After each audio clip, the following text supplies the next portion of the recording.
નમસ્કાર ખેડૂત મિત્રો હું છું આપનો મિત્ર કૃપાલ પટેલ।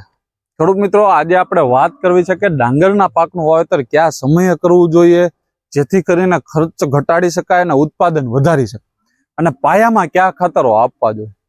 આમ તો મુખ્યત્વે ખેડૂત મિત્રો ડાંગરનો જે પાક છે એ ચોમાસું અને ઉનાળુ બંને ઋતુમાં થાય છે, પણ ખેડૂત મિત્રો એની જાત કઈ જાતનું વાવેતર કરવું એ મુખ્યત્વે ઋતુ અને સમય પ્રમાણે આધારિત હોય છે કે તમે કયા સમયમાં વાવો છો ને કઈ ઋતુમાં વાવો છો।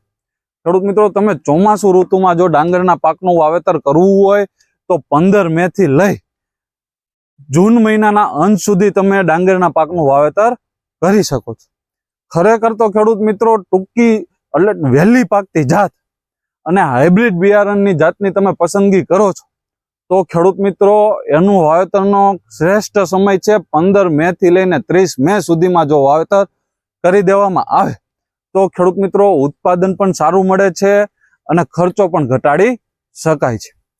ખેડૂત મિત્રો ડાંગરના પાકમાં પાયામાં કયા ખાતરો આપવા જોઈએ એની વાત કરીએ તો 16 ગુઠાના વીઘા પ્રમાણે 15 થી 16 કિલો ડીએપી, 7 થી 8 કિલો યુરિયા અને 1 થી 1.5 કિલો પોટાશ ખેડૂત મિત્રો આ ખાતરો પાયામાં આપી દેવા જોઈએ। સાથે સાથે માઇક્રોસ્ટાર વીઘે 1 થી 1.5 કિલો જો માઇક્રોસ્ટાર આપી દો ખેડૂત મિત્રો તો તમે જે પાયામાં ખાતરો આપ્યા છે એનો પૂરેપૂરો ઉપયોગ કરાવશે અને આપણા ડાંગરના પાકને મજબૂત બનાવશે।